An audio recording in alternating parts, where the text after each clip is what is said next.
दोस्तों, जल घर के बाहर छिड़कने से घर में सदा शीतलता बनी रहती है और जो देव होते हैं वे खुश होकर के उस घर में पधारते हैं। अब दोस्तों, लक्ष्मी भी खुश होती है, देव भी पधारते हैं, हमारे घर में प्रेम भी बना रहता है।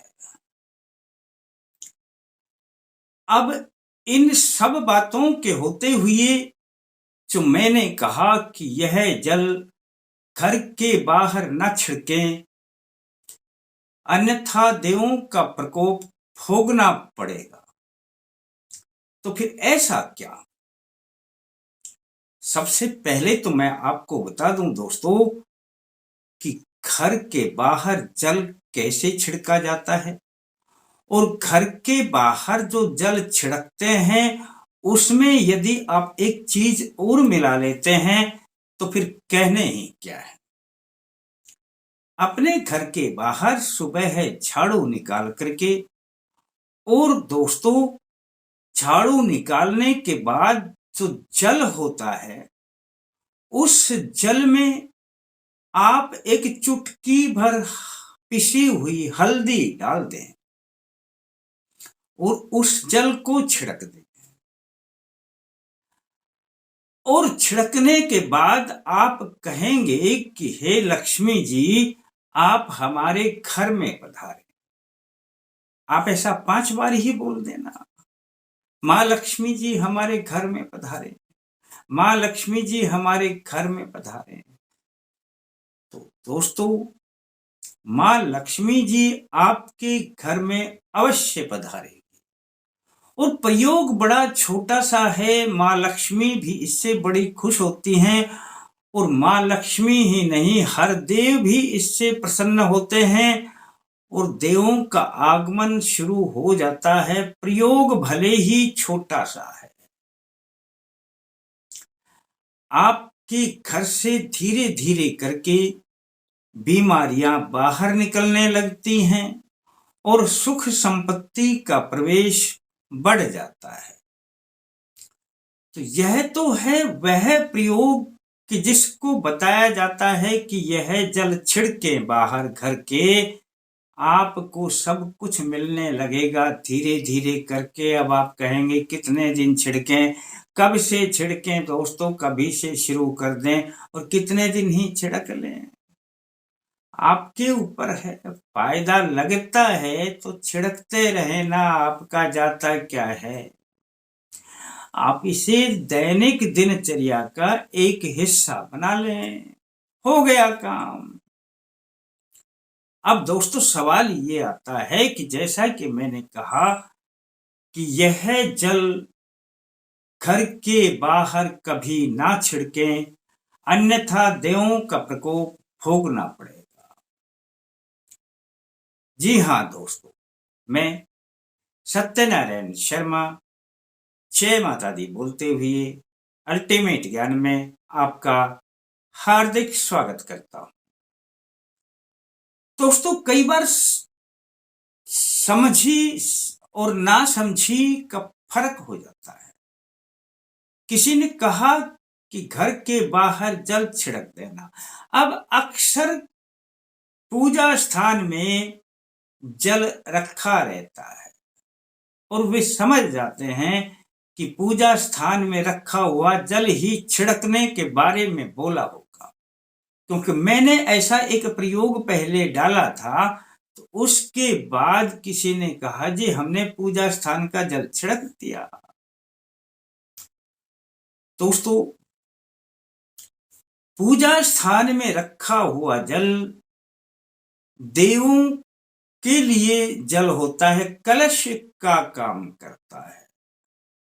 उस कलश में भी देव रहते हैं। उस जल को हमने घर के बाहर कभी नहीं छिड़कना है, भूल करके भी नहीं छिड़कना। इससे देवों का प्रकोप भोगना पड़ेगा, कोई भी अनिष्ट हो सकता है। तो फिर अब जो पूजा स्थान में जल रखा जाता है उसका करें क्या? जल तो रोज बदलना है। अपने पूजा स्थान में जो जल रखा जाता है, अब उसके भी उपयोग सुन लीजिए।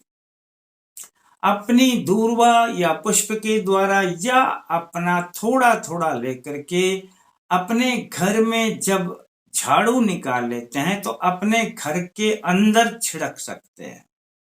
अपनी घर की चार दीवारी से बाहर कभी न छिड़कना।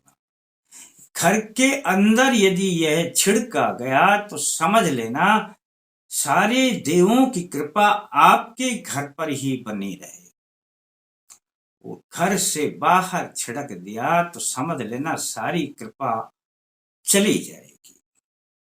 अब घर में इतना जल तो नहीं छिड़का जा सकता ना, इसे प्रसाद रूप में भी ले सकते हैं। जी हाँ, पर आप कहेंगे जी प्रसाद रूप में भी लिया फिर भी ये लोटे में बच गया। इसे अपने पीने के पानी में भी डाल सकते हैं। जी हाँ दोस्तों, अगर आप इसे पीने के पानी में डाल लेंगे तो समझ लेना देवों की भरपूर कृपा आपके ऊपर आने लगेगी। और चाहें तो इसे अपने स्नान करने के पानी में भी थोड़ा डाल सकते हैं, स्नान भी कर सकते हैं दोस्तों, शरीर की व्याधियां भी खत्म होंगी।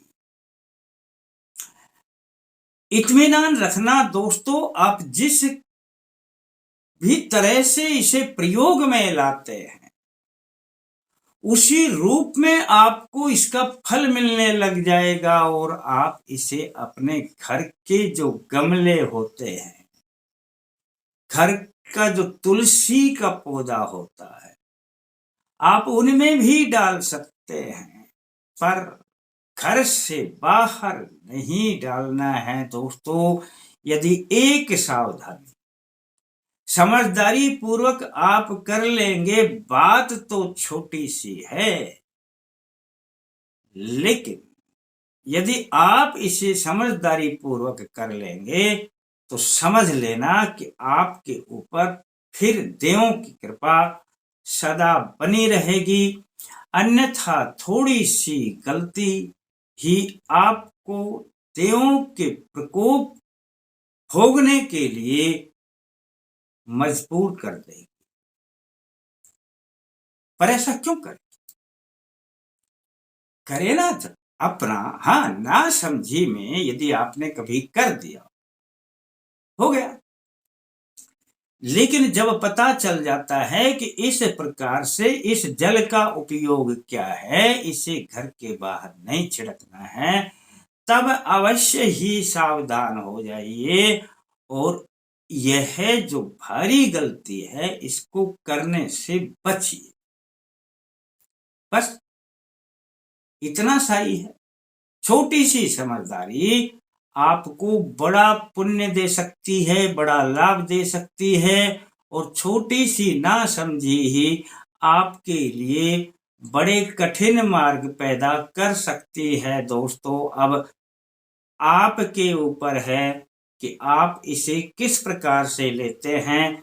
यदि अच्छा लगता है यह वीडियो तो किसी को जरूर बता देना, थोड़ा और अच्छा लगे तो लाइक कर देना ना। फिर मिलते हैं दोस्तों नए अंक के साथ, तब तक के लिए जय माता दी।